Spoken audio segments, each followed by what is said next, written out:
I'm going to show you how to search Nifty options on your TradingView account. So to get started, you have to open your TradingView account first, and then make sure that you sign in and log in to use all of the features. And then from there, you have to do is just click on products and then click on supercharts. And then once you are there, wait for it to load up, and then you will see that the chart in there. So from here, you just have to click on the icon or the search bar right above in the upper left corner right here. And then once you click on this one, you just have to click on options, since we only need options.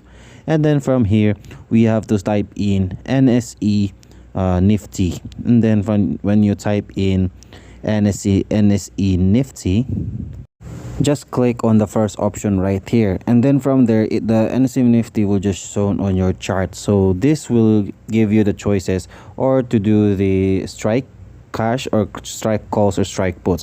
So you just have to select on what do you have or what do you need for strike calls.